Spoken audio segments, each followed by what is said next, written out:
Good morning, good afternoon, and good evening, and welcome in to episode 56 of Kayfabe Council, the show where we review and critique news topics and segments in the world of professional wrestling. My name is Pretty Tony, and alongside me, as always, is good brother TF Joker. Joker, what's crack, man? What's going on? Oh, just slowly dying in the heat that we had this week, but this weekend has been great because there's been rain and there's the promise of thunderstorms tonight, I think. That might break this humid and absolutely devastating air that we have around here. How hot has it been lately? It's been 30 degrees C. I think there's been a lot of fun poked at the UK for, oh, it's only 80 something degrees Fahrenheit. It's like, yes, but we're also further north than you. Our temperatures don't break 20. Our temperatures aren't normally like this. Our grass is dying. Like, what? I'm in shorts. I don't wear shorts, PT. Like, I have white legs. I'm not supposed to be in a hot country. My body ain't built for it. Neither was my house. Fair play. It's already in the middle of June as we're recording, and yeah, it's one of those. I mean, for me, having lived in New York City, it gets very hot. It can get as low as 0 degrees Fahrenheit. It can get as high as 100 plus Fahrenheit. So I'm used to wide ranges of weather. I'm used to the hottest of hots as well as the freezing cold. So I guess, yeah, for somebody like you said, like your folks, like we mentioned it last summer as well, early on the show, like your neighborhood and the way that your structures are built really don't do well with this heat. So I can feel you when No. it comes to the heat, man. We're built with concrete bricks, insulation, and outer bricks. No wood here. Yeah, there's a timber frame, but no panels, no nothing. It's all concrete and mortar, and it's built on double glazing, so everything's keep the heat. Whatever little heat we have, we keep it in. And unfortunately, all the windows are open. Get that heat the hell out of here, please. Like if you stand outside though, fantastic because there's a breeze and it's brilliant. But I have had to let my hair grow a little bit so that I don't have a red scalp. I need to protect the top of my head. I feel you, brother. I am one of the club as well, so when I go out for walks and I go out into the unbarren and undeservingly oppressive heat that it is for the summer, I have to wear a hat or put a little sunscreen on for sure. So I feel you. So hopefully you got yourself a couple of cool days just recently. Everybody, much like yourself, Joker, please make sure that you're taking care of yourself, especially in this heat in the summer. Stay hydrated if you can. Try to if it's available, maybe keep some of the lights off. Do all the little tricks that you can to make sure that you're trying to stay cool in the heat, that you're hydrated, that you don't suffer. So please make sure to take care of yourself for sure. Oh, definitely. And I just want to mention one real quick note before we get into the show. Thank you, everybody, over on the YouTube side. We are over the 500 subscriber hump. Thank you so much. We very much appreciate it. I know there's a lot of newer folks checking out the product. So thank you so much, from the shorts to the long episodes, the full episodes, that is. So thank you so much. We appreciate you. Hopefully you stay a while, and thank you so much. Yeah, thank you very much for taking part in the product. Appreciates it as always. All right. As a reminder, you can find us in video form at youtube.com/kayfabe council and in audio form wherever you get your podcasts from. On this week's episode, we look at CM Punk returns to AEW and Jey Uso makes his choice. But coming up first, CM Punk returns to AEW. Mr. Charles Montgomery himself, Joker's favorite wrestler of all time, has returned ceremoniously to AEW. So, Why you gotta do me like that, PT? Why you gotta do me like that? I'm being a little facetious. For the longtime listeners, know that Joker is not the biggest fan of CM Punk. I'm just pointing fingers. I'm just making rounds. So that's all right. So to kick off the debut episode of AEW Collision, CM Punk enters to a raucous Chicago crowd carrying a red drawstring bag and a pair of wrestling boots. Just gonna quote here CM Punk himself. I don't know if you guys heard, but I'm tired of being nice. Gone 10 months was a with a ruptured tendon torn straight off the bone. I'm still here. This is professional wrestling business. This is the business of for grown-ups. This is not a popularity contest. He then puts the Chicago crowd over. I did all these things and got here to this place riding the wave, riding the backs of smart, passionate, professional wrestling fans like you. And I never fit in anywhere like I have here in professional wrestling. I love you for it, and you love me because I have never compromised. I am me. I couldn't have done all this without all of you. He then goes on to say, but it seems there's some people that hate me for the same reasons you all love me. Listen, I understand that the sheer magnitude of me makes people uncomfortable. My mere presence makes people uncomfortable because I am the truth and the truth is painful. Boo me, cheer me, love me, hate me. You all do it because you know I'm right. David Zaslav calls me One Bill Phil. You can call me whatever you want. I'm the one true genuine article in a business full of counterfeit bucks. The king is back, baby. And I do have a lot of things to get off my chest. I got a question, Chicago. Why would I change? I will never compromise. And there's the people that think that they're owed an apology. I've grown older and wiser in my years. If you feel you're owed an apology and you're here tonight, I am sorry that the only people softer than you are the wrestlers you like. Tell me when I'm telling lies. And finally, last time you saw me with my triceps meat hanging down, I held what is in this bag. It's mine because I earned it. I won the dog collar match. This belongs to me until someone can pin me or submit me for it. And there are those of you who are praying that I'm going to put these boots down in the ring and walk off into the sunset. But until there is somebody in this company that can fill my boots, they belong to me. Tell me when I'm telling lies. All right, Joker, my man, throwing it over to you. Thoughts on the promo? Bobby Fish looks good for coming back after a triceps injury because all I heard was, "Where is the lie?" Like legitimately, tell me when I'm telling lies, buddy.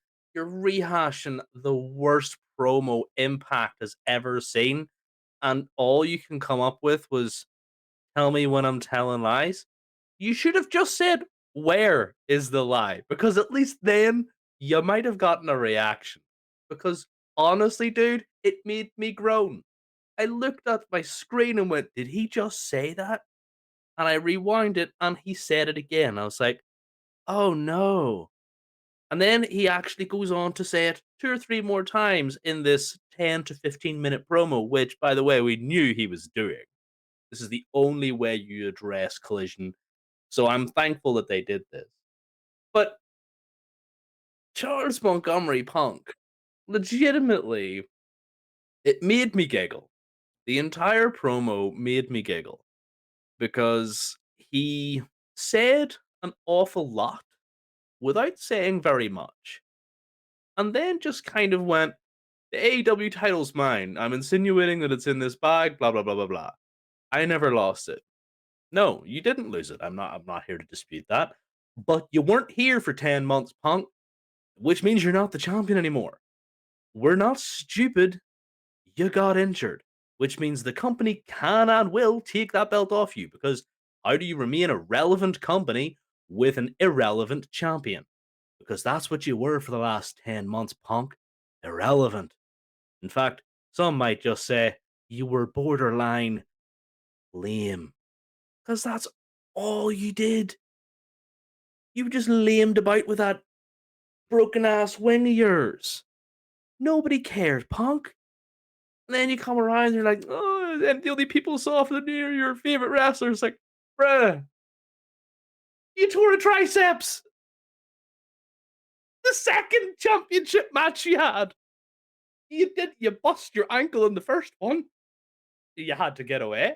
You tore your triceps in the second one. The only person weaker than their favorite wrestlers is you. Like, come on, punk. He's just so infuriating that he wants this narrative of I'm everybody's favorite wrestler and I'm cool. I'm everybody's least favorite wrestler and you all suck. No, punk. I don't care about you. You're just dragging everyone else down around you.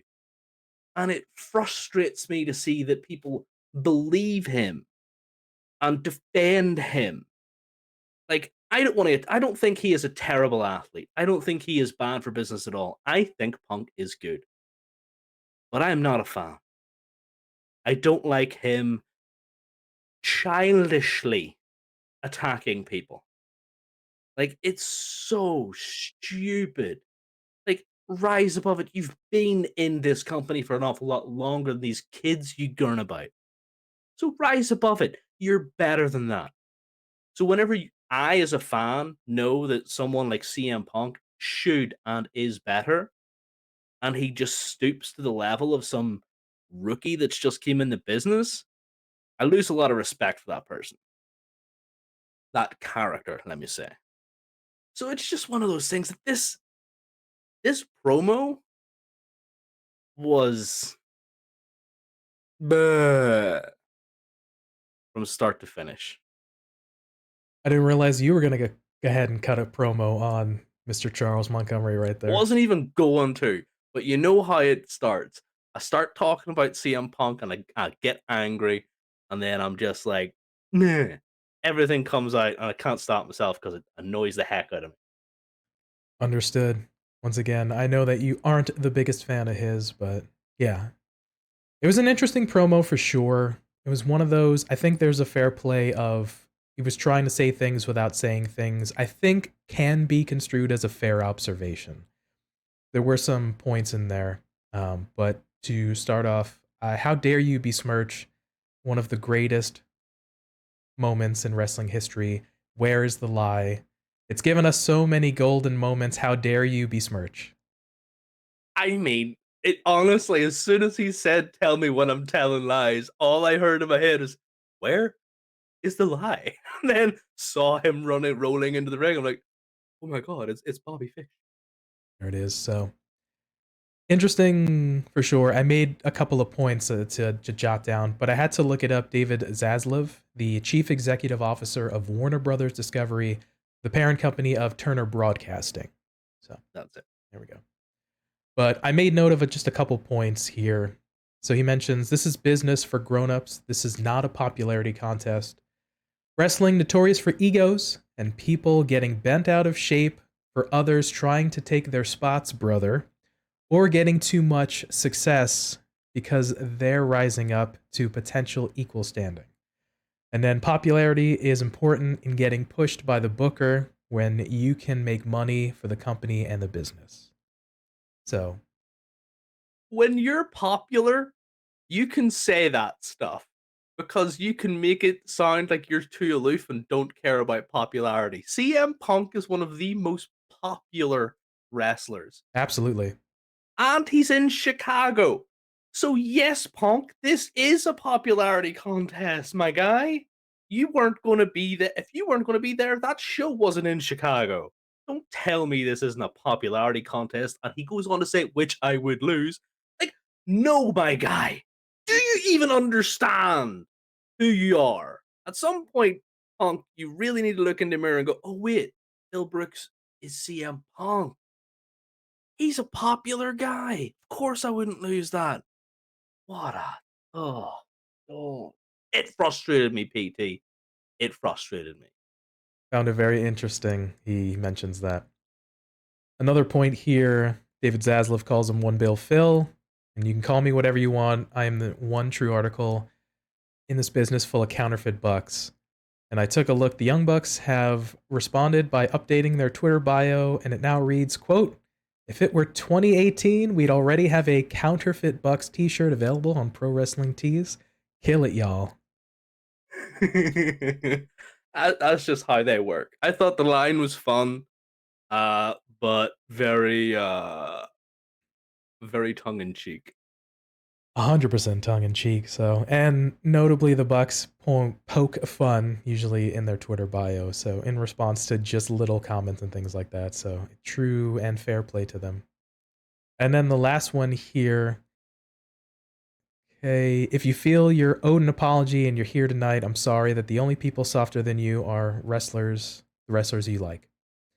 So, call back to August 17, 2022. Punk returns from a leg injury. Quote, Hangman Adam Page, you want that rematch. You got it right here, right now. Let's go. Page doesn't come out. Punk responds, quote, that's not cowboy-ish. That's coward-ish. Punk says, quote, a little bit of advice that I suggest you take. The apology must be as loud and as public as the disrespect.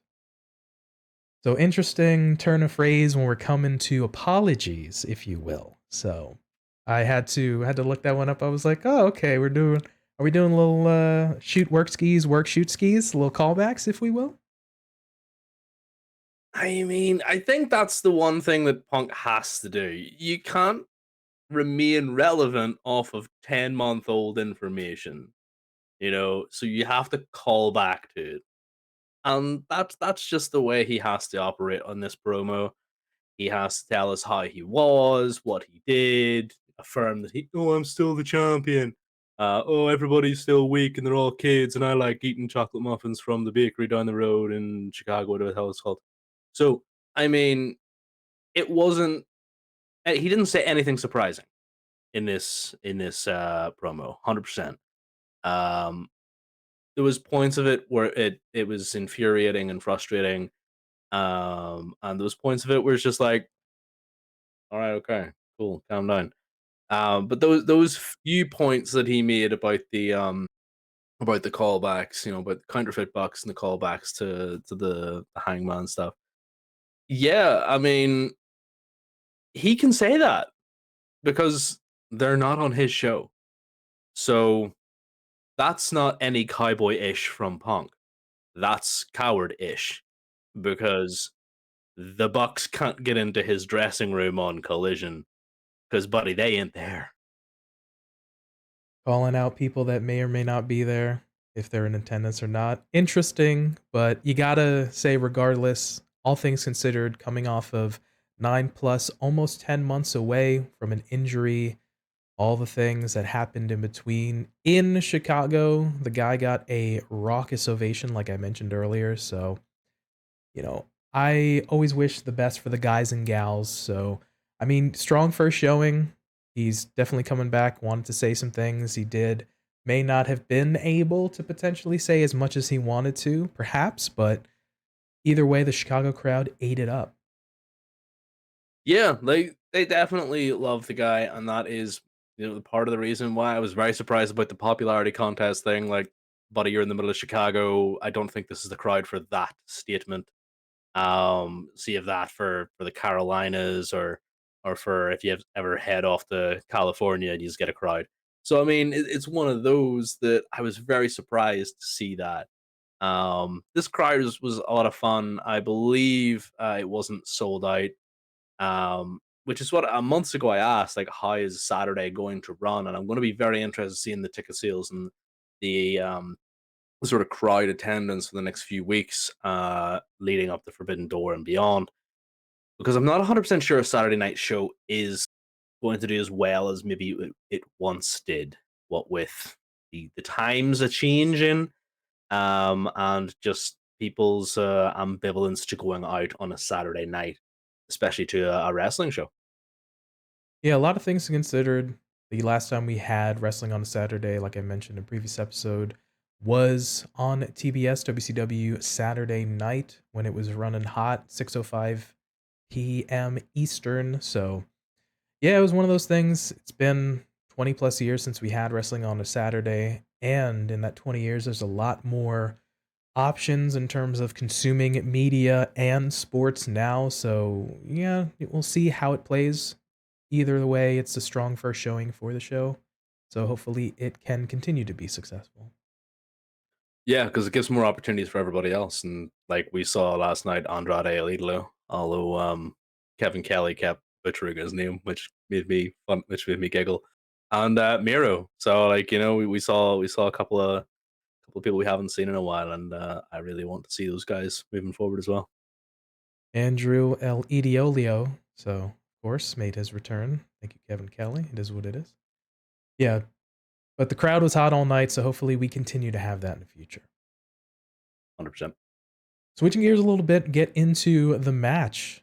CM Punk's first match, once again in over 9+ months. I believe I was reading somewhere that Punk made it a point to actually want to have a match, specifically because where they were, the United Center. If I'm not mistaken, he may not have either had a match in that building or just had a match in that building for a very long time, so he wanted to. But in terms of the match itself, after FTR and Juice Robinson and Jay White worked for a little bit, we eventually got the Punk and Samoa Joe standoff in the middle of the ring. Big stare down and some jawing between the two while the crowd goes bananas. My favorite part of the match is the spots with Samoa Joe and Dax just giving each other's chops and strikes, just laying it into one another. Absolutely was the highlight of the match. But we see the finish of the match comes as Samoa Joe gets tagged in and he and Punk exchange strikes. Jay White blindsides Punk, and then things break down with all 6 men brawling.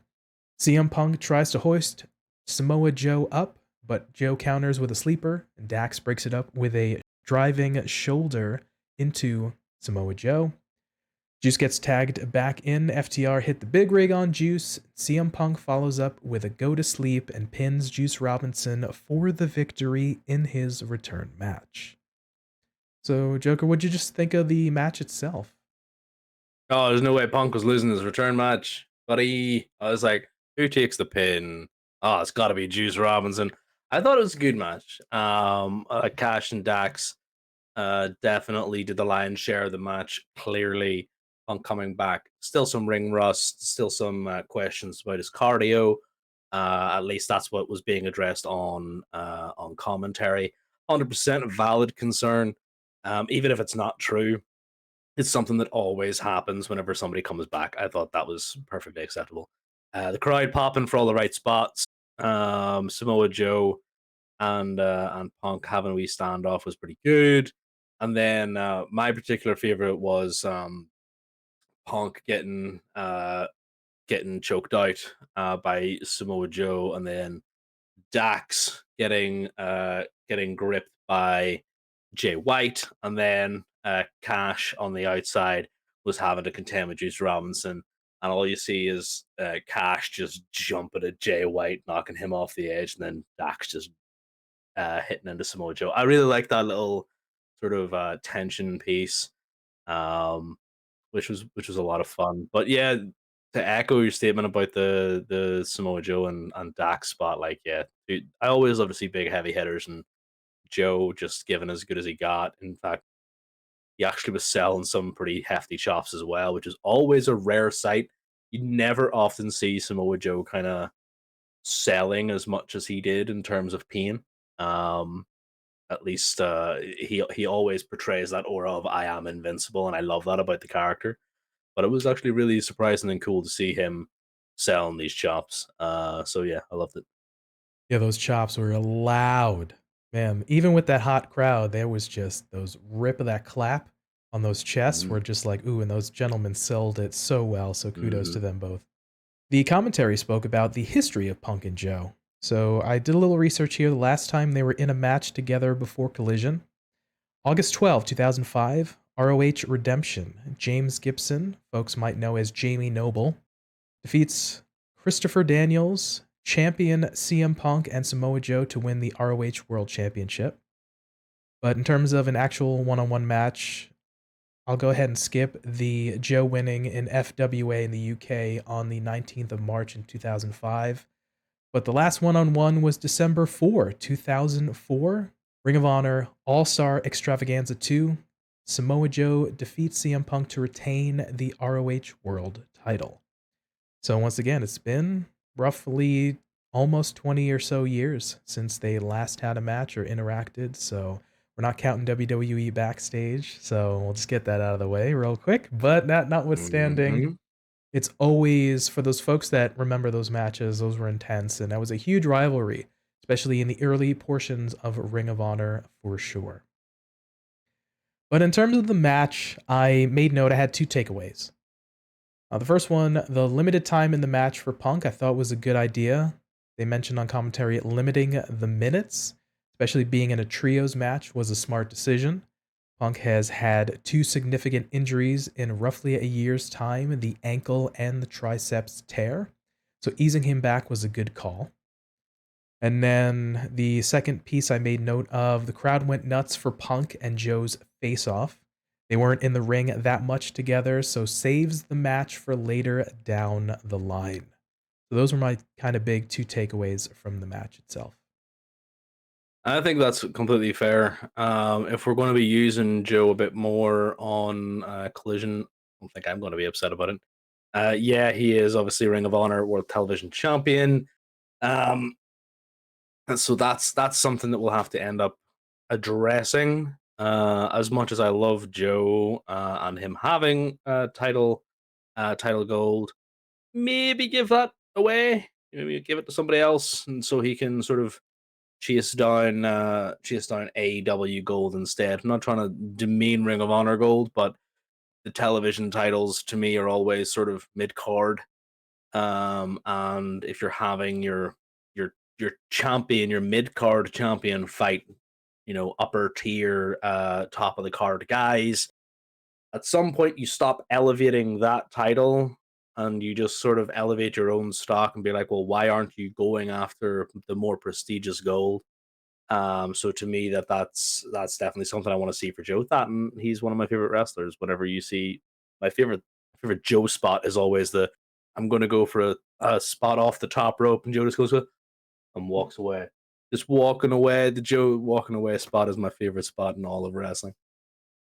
Absolutely. Big OOC shout out for that. The walk away spot, 100%. But agreed. Fun match.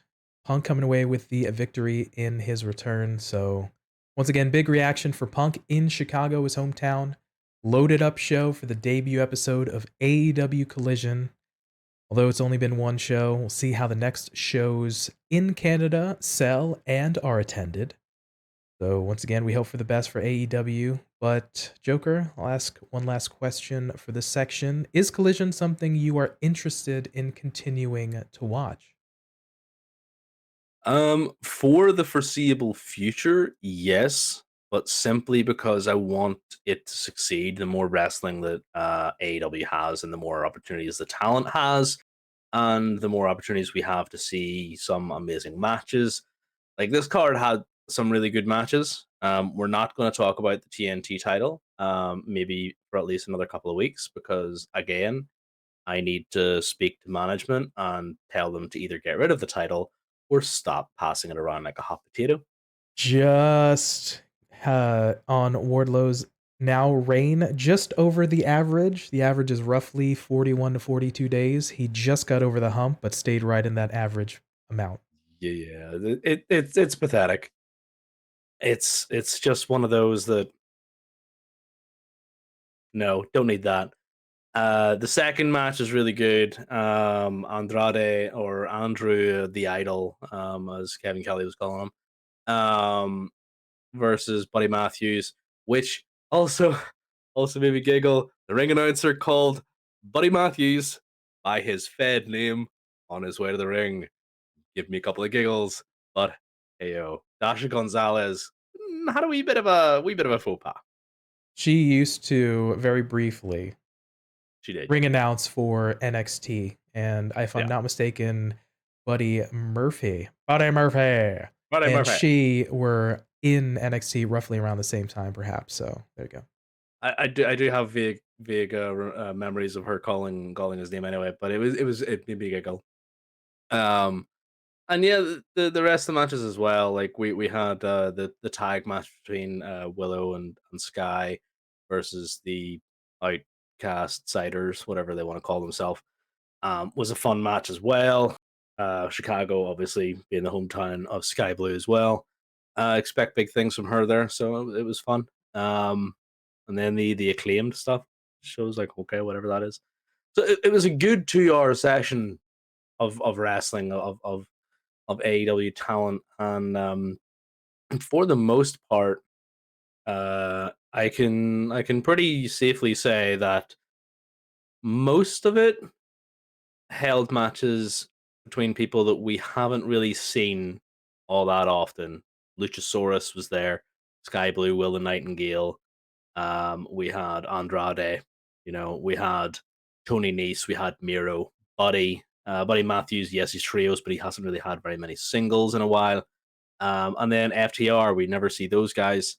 CM Punk, he's been missing. And then we had like the Bullet Club guys, where they've been featured a good bit, but Samoa Joe hasn't really been featured. So we got a lot of talent in there that we don't regularly see, and that's why Collision for me was interesting, because we got to see more variants. Fair play, variety, a little spice of life. So yeah, if you're getting too much of the same thing, you're kind of like maybe take it for granted or maybe not as interested. So little changes ain't that bad. So once again, hopefully it continues to carry that momentum of the first show. Switching gears a little bit here. Earlier in the week, numerous wrestling news outlets were quoting Wade Keller of the Pro Wrestling Torch as saying there was a piece of media coming out that is not gonna help matters for AEW. This, of course, was alluding to an ESPN interview AEW set up for CM Punk to promote Collision. They spoke on numerous topics. I just picked a couple here to highlight. But honestly, I read through the article itself. It wasn't overtly controversial, wasn't surreptitious, wasn't really anything sensational. So I think it was one of those where we make vague allusions to something of a lightning rod person slash character, and maybe it got a little bit out of proportion, but I read it. It wasn't anything super crazy. So all right, the first piece that I ended up picking out here was just in regards to Punk's heat with Hangman. So, on May 25, 2022, Punk and Page were booked for a promo segment in a ring on Dynamite. Page was the AEW champion then, and Punk was his challenger for the next pay per view, Double or Nothing, 4 days later. They discussed backstage before the segment what they would say, much as Punk said he did for similar segments in the past with wrestlers such as MJF and Eddie Kingston. But when they got into the ring, according to Punk, Page strayed from what they agreed upon. This is Page saying, quote, "You talk a big game about workers' rights. Well, you've shown the exact opposite since you got here. I love this place. I care about this place. This is my home. I will not be defending this championship against you. No, for the first time in my life, I'll be defending All Elite Wrestling from you." This is Hangman Adam Page to CM Punk. Punk confronts Page about it when they return backstage.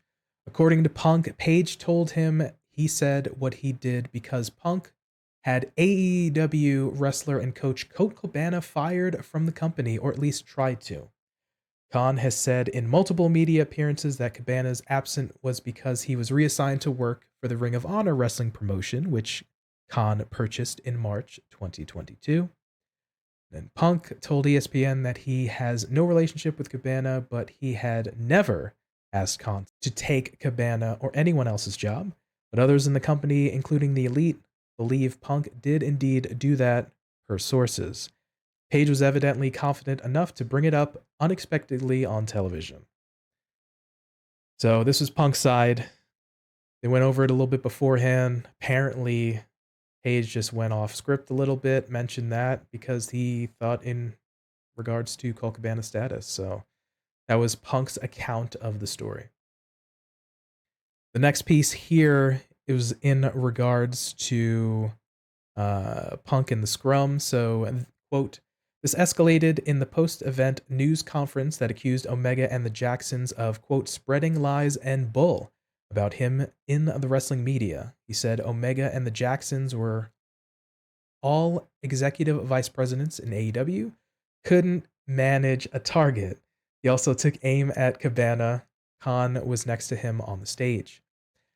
Punk said he had regrets about what transpired in the media scrum and has since apologized to Khan for it. He said his and Khan's relationship is now great. Quote, the first thing I said to Tony when I sat down with him and spoke to him after it was, quote, man, I'm really sorry I put you in that position, Punk said. I apologize for the scrum, but when you've watched that scrum, you're looking at a very, very frustrated guy who had told people. That's not the first time he heard all that. It's not the first time lawyers were told all that. And it was just looking for something to be done and nothing got done. So I want something done right. You got to do it yourself. And I just didn't approach it in the right manner, but tensions was high. I was very, very pissed. I pretty much knew that I had been injured myself again. I was hurt. I was disappointed. Yeah, it's very easy for me to say I regret that, and I handled it the wrong way 100%.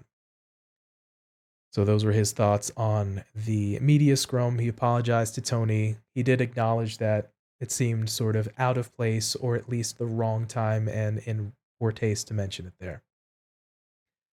And the last piece here, just in terms of the relationship or perception of the Bucks and Omega. Omega was on the sessions with Renee Paquette that he mentioned what happened is a, quote, super big shame. And a lot of people are going to never know exactly what went down or why or how it could have been prevented. Omega says he's thankful that no one was seriously injured and hopes other parties are, quote, doing well. The important part is that I don't think anyone is happy that it happened or is proud that it happened or anything like that, Omega said. I think across the board, everyone thinks it was a terrible situation and it was unnecessary. I think that's a fair observation.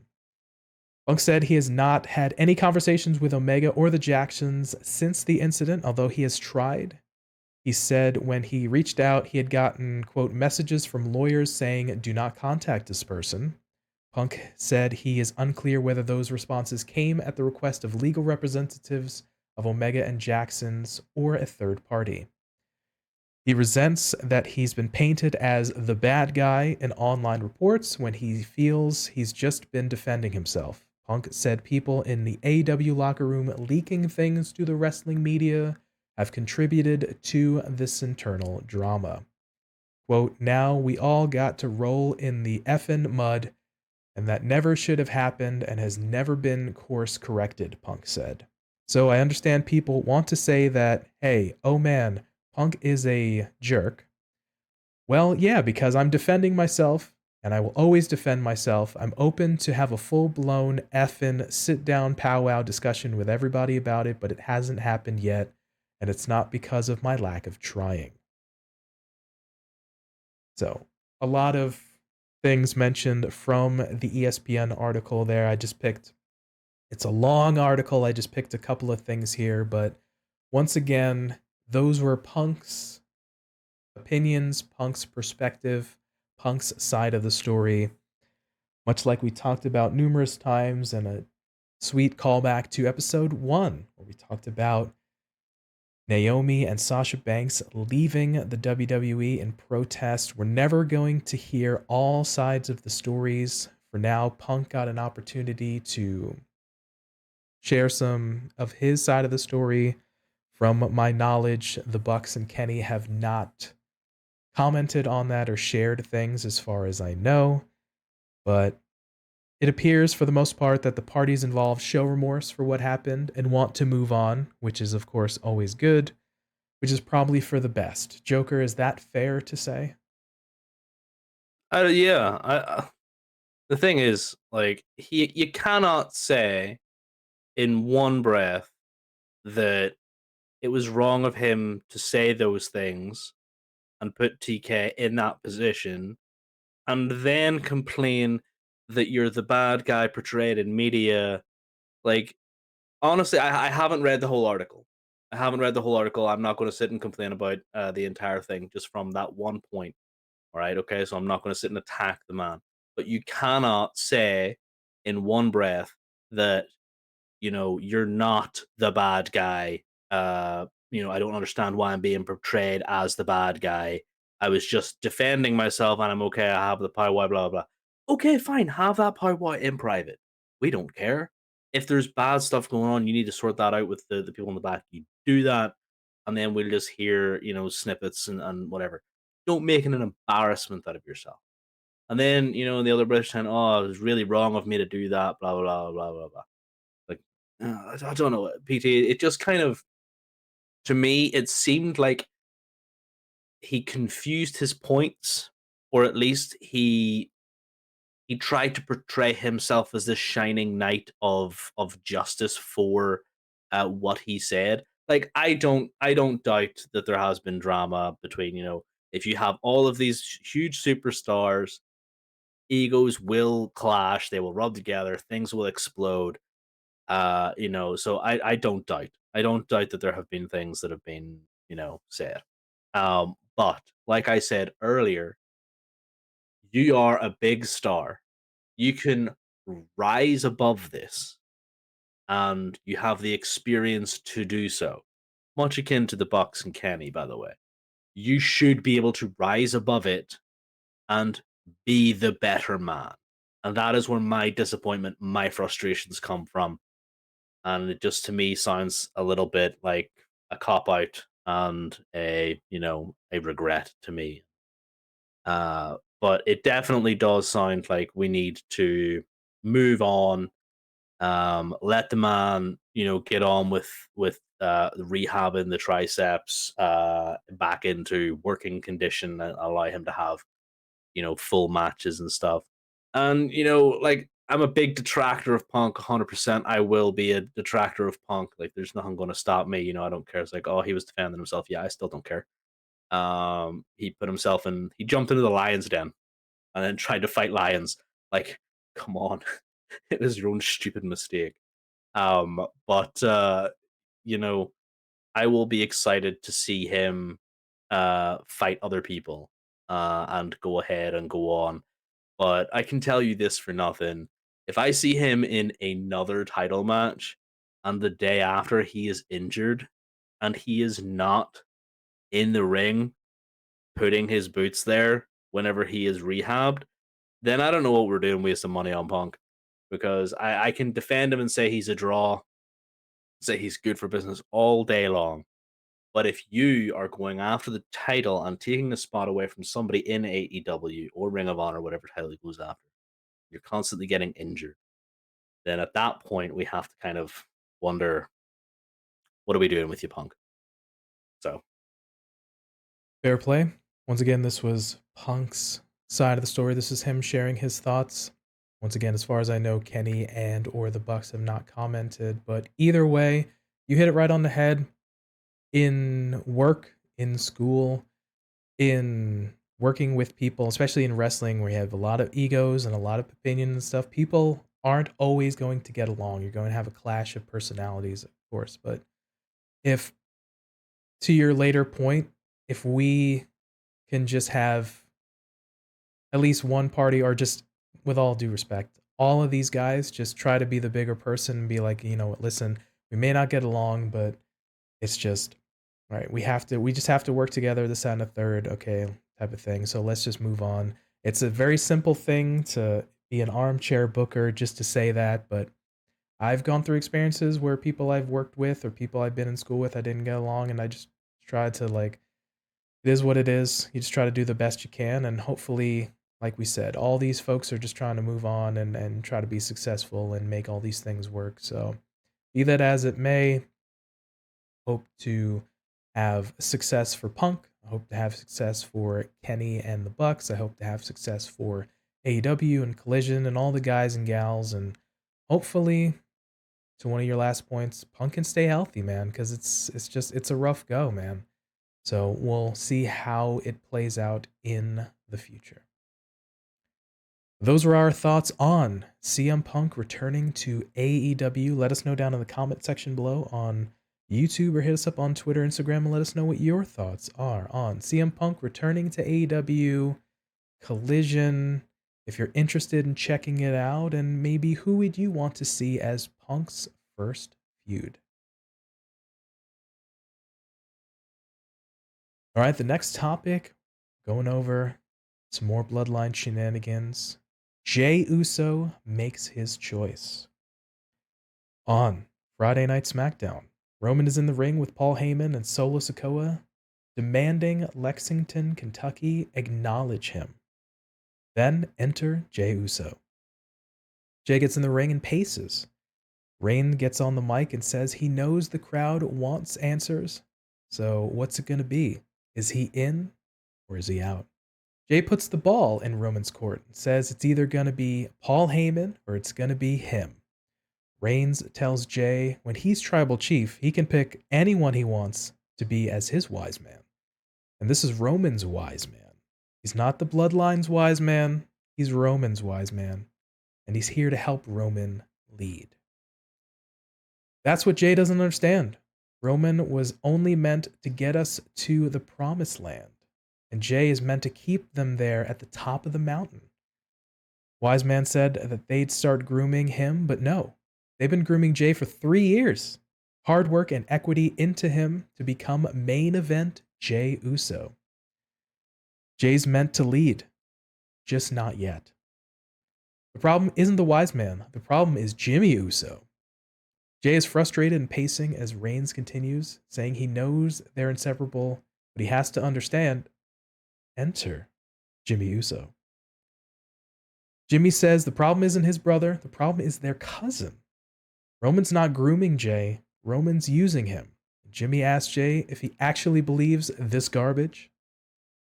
Jey's conflicted, staring back and forth between Jimmy and Roman, and Reigns says since Jey's been with him, he's been main eventing every single WrestleMania. Jimmy is an anchor and Roman is the wings. One lifts you up and the other drags you down. And Reigns pushes the "you're the next tribal chief" line hard before saying you can't be tribal chief and a twin at the same time. Jey's sweating and wiping his face, and Roman calls Heyman close and asks who was the only one that had a problem with Jey being the right-hand man. Heyman thinks it over for a beat and eyes Jimmy. Jey turns to Jimmy and asks if it's true, as Roman laughs and smiles in the background before Jimmy admits it is true. Jey's pacing intensifies, emotions running high as he asks Jimmy if he's been doubting him the whole time. Jimmy says he's never doubted him, and Jey cuts him off, saying he expects that from Roman, but not Jimmy. But let me guess, big brother Jimmy knows better, right? Listen to your big brother Joshua. That's all he's heard growing up. Jey wants to say that he's been competing with Roman, but all along Jey's been trying to keep up with Jimmy. Prom king, player of the year, most likely to succeed.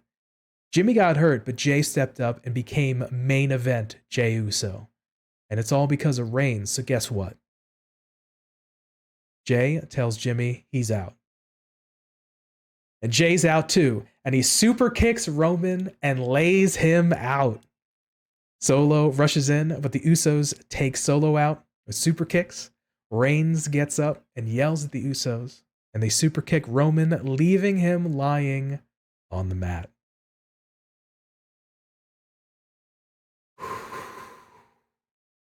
The emotional roller coaster. We don't give out acting awards. We don't give out Academy Awards. We don't give out Golden Globes. We don't give out awards for wrestling. But geez, Jey, have you been taking lessons? Have you been doing something, brother? Because you got me in the feels. Joker, I'll throw it over to you. Thoughts on the segment? Yeah, I mean, I feel like I'm going to be a bit of a negative Nelly this week. Like, just sort of negative on Punk. Now I'm going to be negative on the Bloodline. Like, I really enjoy Jimmy and Jay.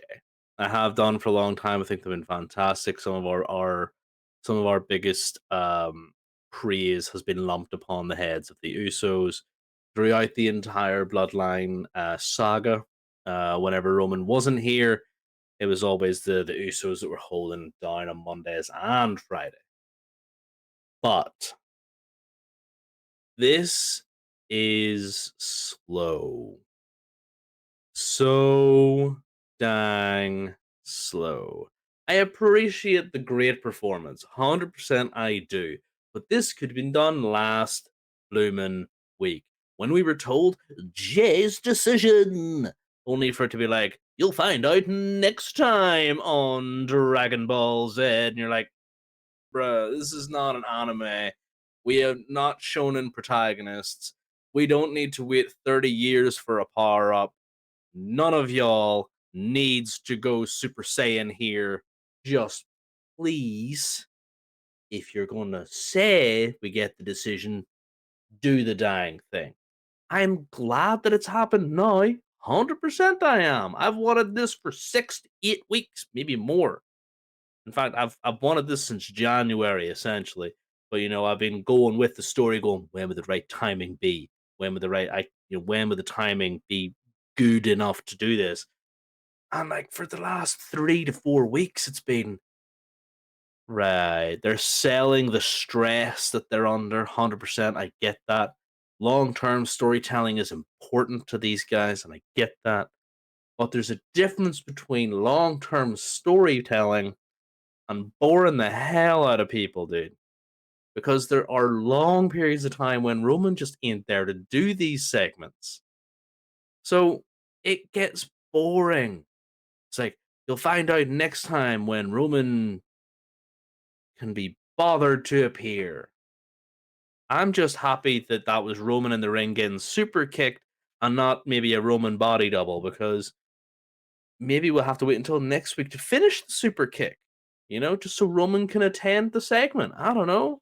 It just screamed to me of, this is too late.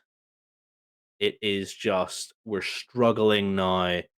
And it was always the plan to do this match at Money in the Bank. But it could have been done at Backlash. Because, come on. There hasn't been that much progress in this story. In fact, all the progress since WrestleMania to now, you could fit in the period between WrestleMania and Backlash. And you could have done this tag match then. I think those are all fair points, and I agree with a lot of them. It's one of those where the challenge in itself lies. Bloodline has been a hot storyline that has carried ourselves for 2+ years, almost 3 years. And it's a challenge in the sense of, you're right, that a lot of the things happen, or huge story beats happen, when Roman Reigns is present. Now, the complicated nature of Roman being a part-time Roman, having the championship and being the big player, it is what it is. Once again, I'll reiterate that power to Roman, that he can be put in a position to be multiple champion, world champion, and for that matter, and can be part-time. And mentioned it on last week's episode, it has been, last title defense was WrestleMania. And I think they had threw in a random house show defense, which I believe was this past weekend here against Rey Mysterio. But we're not going to have a title defense and Money in the Bank. Probably, maybe, if we're lucky, we might get one at SummerSlam, but perhaps Survivor Series or even Royal Rumble at the next one. So it is what it is. That notwithstanding, you're right. I enjoy me some Bloodline. We've mentioned it numerous times that the Usos are the cornerstone of this thing. They're here week to week. When they had the titles, they were defending.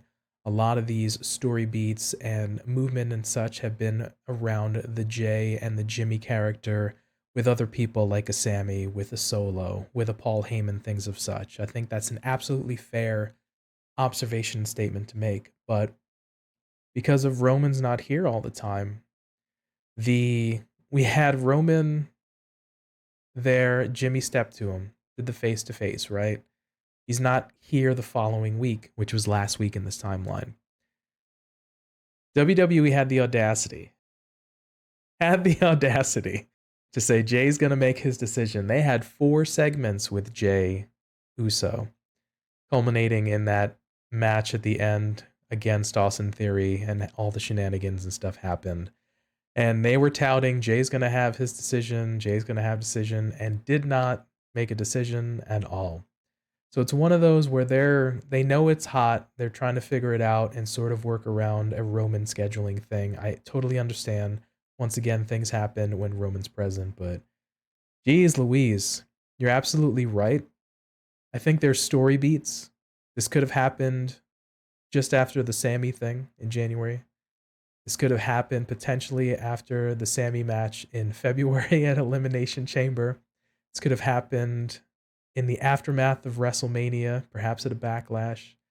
There's a lot of stuff that could have happened. I think where I'll wind down and get to my point, when it feels like it drags out and drags on, it's killing the pace of the story, and that's what we connected on just before we started recording. But I like all these players involved, but they're just stretching this thing out. And your allegory of the next time on Dragon Ball Z, I think is a absolutely fair observation, because hot dang does it feel like you've said that 14 episodes in a row, wait till next show. Come on, bro. Like, let's just make things move.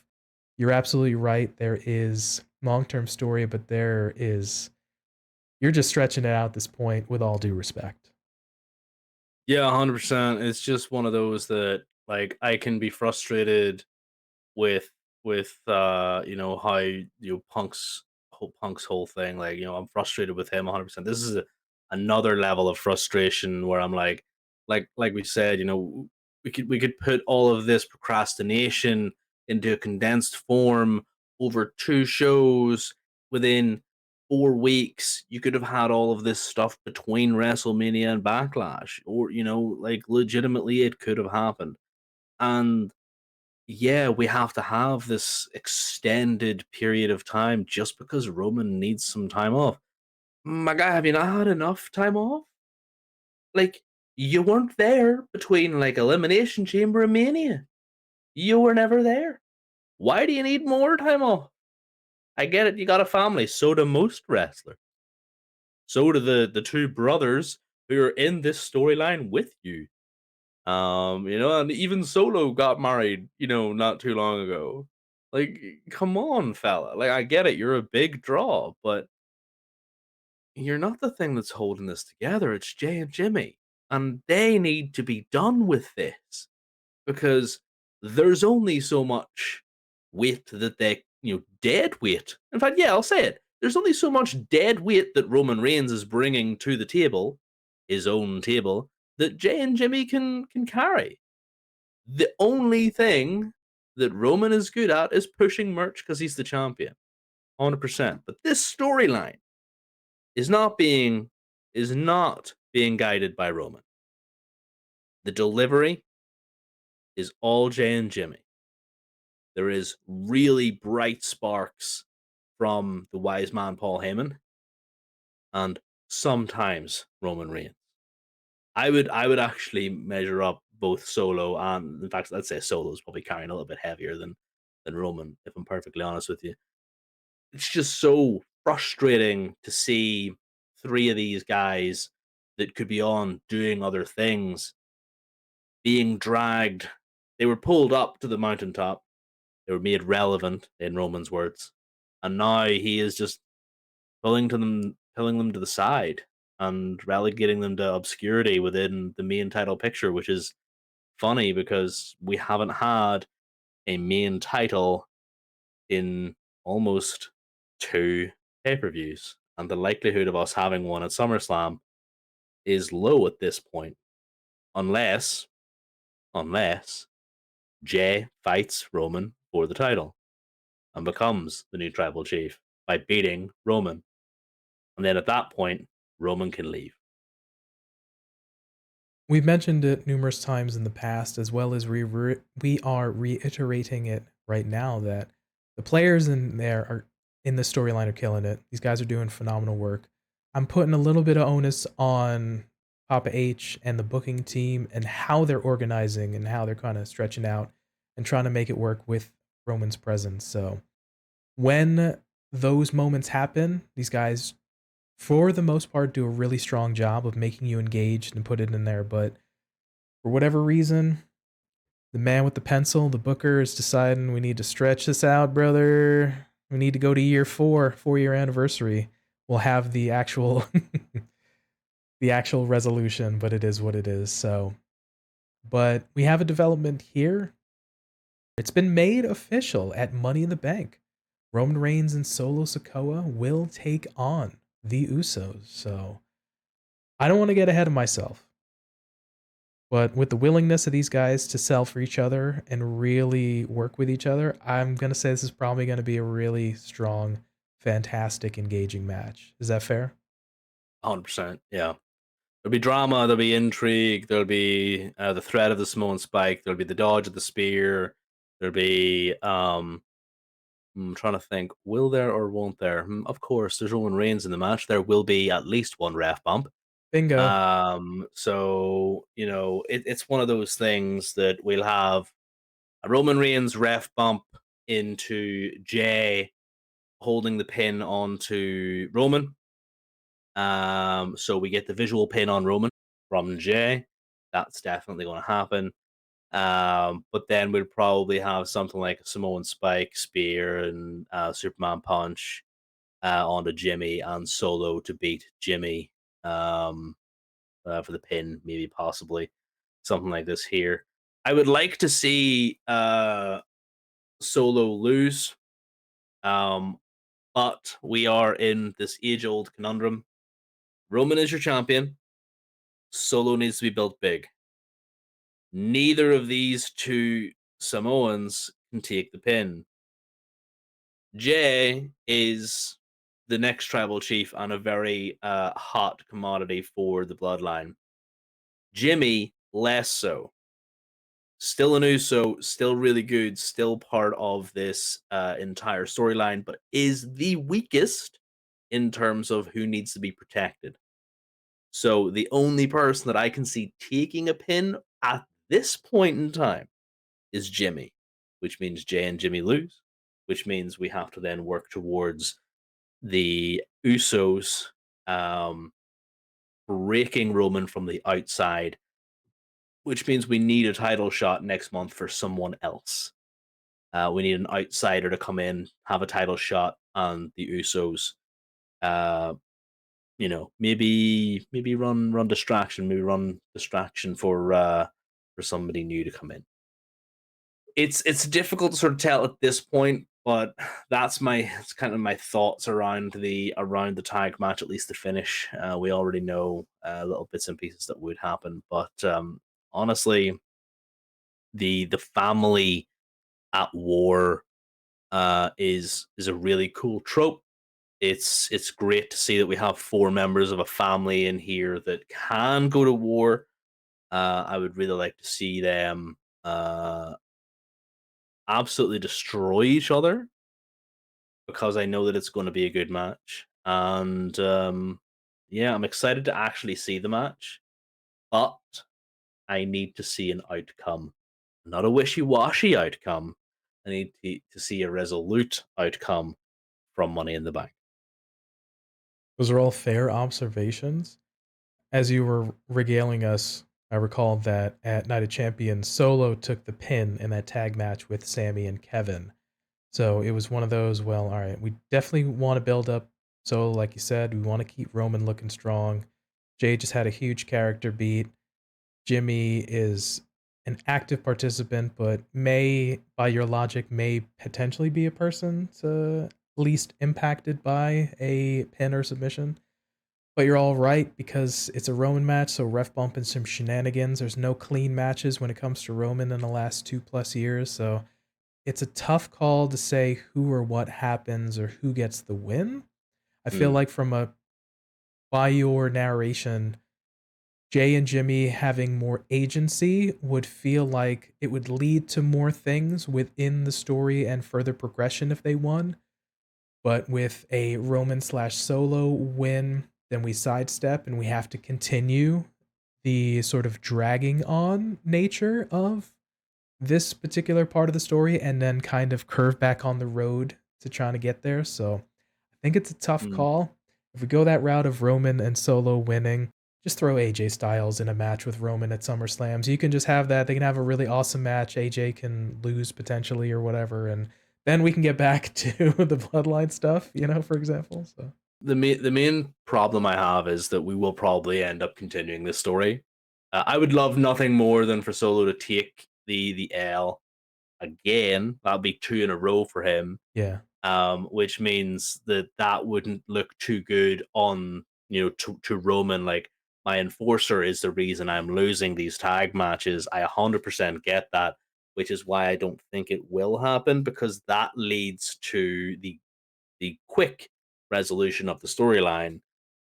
Whereas I do think I'm going to remain frustrated with the storyline, that we're going to extend it, and I really hope it's not true, and I really don't want it to be true.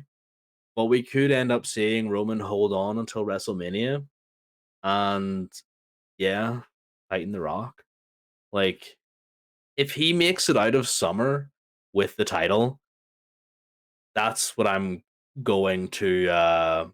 That's what I'm going to bank on happening next year, because he doesn't lose it at the Rumble, he doesn't lose it at the Chamber, because at that point on the road to Mania, the biggest sort of 1,400 days or something. I think at that point, isn't he like longer than Hogan or something like this here? I don't know. Um, there's bound to be a record he could break if he makes it to Mania next year, which just means that that's possibly the way we're going to head, and that's the reason why I think we'll probably see Jimmy take that pin. As much as I would love to see Solo take the pin, and I will be jumping for joy if that happens. Fair play. Those are all interesting notions. Do you say we run it back? WrestleMania 50, 5-0, Cody and Roman for the title? Sure, why not? Sure, why not? Let's give it to everybody. We'll have the Zimmer frames out there. We'll have the tail of the tape. How many hip replacements have each had? How many knee replacements? Things like that. There definitely. How many times have each maybe went to the toilet in the middle of the night, because they're all really super old men at that point. So yeah, definitely, it's something that we could definitely do. Yeah, Cody finished the story. You heard it here first. Cody finished the story at WrestleMania 50 against Roman. There it is. Mm.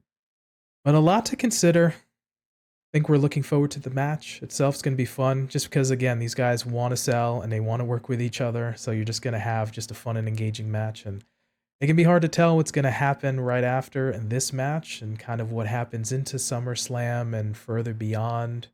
Go multiple routes. It seems conclusively that we either have Jay slash Jimmy get some agency and we continue it immediately after, or we get sidetracked once again. Most likely are probably the two most common or foresought routes that we're going to go coming out of this match. So I would like a little bit more of the story to move forward quicker, but WWE probably has other things in mind, brother. So it doesn't work for Yep. them.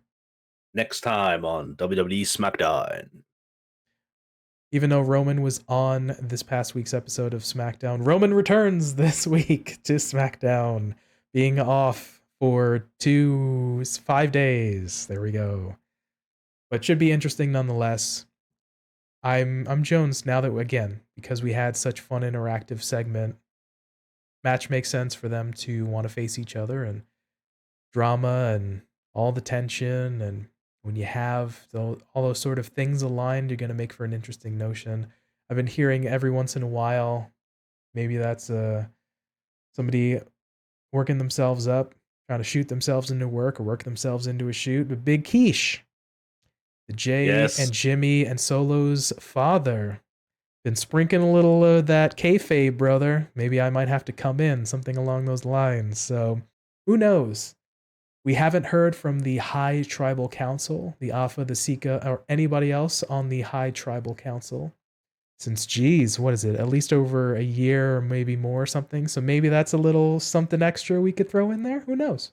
When was the last time? Was it not like since Solo was kind of brought into the bloodline? I want to Does that not be say the actual last time? the last time we referenced that, I think, was that Clash at the Castle where Solo debuted to help Roman against Drew McIntyre. But I think Mm, before that, they mentioned the High Council potentially when we did the trial of Sami Zayn, but all the guys couldn't make it, so we just went with it wasn't a High Tribal Council, it was just the trial. But then I think legitimately before that was I forget which pay-per-view or which piece, but I think Afonseca came out and gave the Ulafala to Roman and crowned him as mm. like, "We approve of you, tribal chief, as the head of the table," type of thing. I wanna say that was maybe 2021 or possibly early 2022, but it's been a minute. But Yeah. regardless, maybe that could be, like we said, a little fun extra something they can throw in there to elongate the story and drag it out just a little bit more and make it fun. Hey. Make it fun? Wow, have you not already been having fun, PT, with part 954 of Dragon Ball Bloodline? On the next episode, catch us next time. Yeah, certainly interesting for sure. Love the segment. I can understand your point of view, just the kind of dragging nature, but it is what it is. I'm glad we at least get a little bit more frequently now than we kind of did before because we went weeks and almost months without anything happening. So let's, so nobody turns on this segment and these guys, because they're great performers, let's maybe pick up the pace a little bit if we can. All right, so those were our thoughts on Jay making his choice. Let us know down in the comment section below on YouTube and or hit us up on Twitter, Instagram, and let us know what your thoughts were on Jay, Super and Roman, aligning with his brother Jimmy, and the upcoming match. Who do you think you want to see win at Money in the Bank? All right. Interesting show we have here. Lightning rods, that is the Charles Montgomery Chicago made Cookie Monster legend himself. And we're getting a little heat ski because we are trying to give the booking team in WWE. We want more, brother. You got heat with us. So what are we doing? But interesting segments nonetheless from both companies. Yeah, definitely interesting would be one word that you could use for both of these segments. Um, Frustrating would be another, but I feel like I've overused that one today. I think when it comes to the two large topics we talked about, like I said, a lightning bolt of a person in Mr. Charles Montgomery himself. A lot of folks like his work. A lot of folks are neutral about him. A lot of folks just don't care for him. It is what it is. But then also the bloodline. A lot of folks are engaged with it. Some folks have fallen off. Some folks are neutral about it.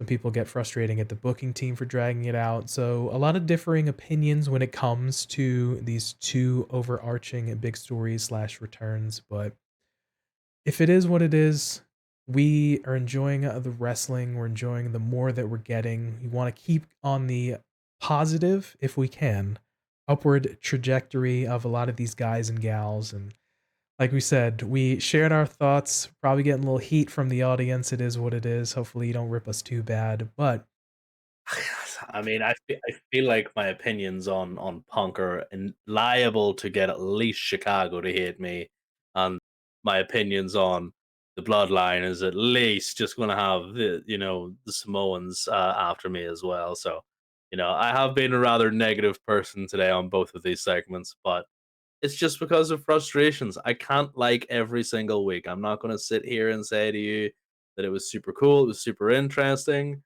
'cause it just wasn't. It's just not. There are points in this, and, if these stars can vent their frustrations, then so should the fans, and that's what I do. Like, I vent, and I try to gauge whether or not I enjoyed it. I have enjoyed Punk in the past. I'm not a fan, and his past actions have annoyed me. I have enjoyed the Bloodline, but right now it's just dragging on like it no one's business. So Yeah, if people want to come after me, cool, fair enough. But come at me with a constructive argument other than he was defending himself or it's long-term storytelling. Because honestly, boys and girls, those are wearing pretty dang thin. Wearing pretty dang thin. Joker getting heat in Chicago, Joker getting heat in Pensacola, Florida, and or Las Vegas, Nevada, and with the IWC. But I'm in agreement when we decide to tackle these kind of bigger overarching stories and or people that are very divisive, to be fair. I always appreciate that you're honest but constructive. You say, "Hey, I'm not a fan of this because okay, X, Y, and Z and things of that nature." And you and I may not always agree on, if we enjoyed a particular segment or like a person's work or things like that, but at least we're being honest and genuine as opposed to hey everybody, on this week's episode, we're looking at type of thing. So being Mm. disingenuous, we're always at least honest. So hopefully folks can appreciate that, not trying to cover something or just chat about something disingenuously for a clickbait or a view or a watch or anything like that. So we may not always agree with each other. We may not always agree with the larger IWC, Internet Wrestling community as a whole, but we're just guys sharing our thoughts. So with a long history and appreciation for wrestling. So, you know what, if we're getting heat, at least try to mention where you agree or where you disagree with us so we can see where you're coming from as opposed to, hey, your opinion is bad. That's not helpful. Okay, let's have Yep. a conversation. Chat with us. Let's see what's going on. Yep. Constructive, please. I implore you. Because it would be good to have a conversation about it. Maybe you could change my mind. There we go. So, if the end of the day we learned from the AEW kerfuffle, we need to be better about communicating with one another and seeing each other's point of view and at least try to have a conversation as opposed to the old adage of two dogs just barking on the other side of the fence and nothing's getting done. So, I'll leave us with this as this outro is getting long-winded. If you want to chat with us, feel free. Hit us up in the comments on YouTube, hit us up on the Twitters, hit us up on the Instagram. Let us know what your thoughts are, and I want to see where you're coming from. All right, so with that, for TF Joker, Where is the lie? where indeed is the lie? And for me, Pretty Tony, thank you for your time. Letting us be a part of your day. And remember, be good to yourself, be good to each other, and we'll catch you next time. Peace.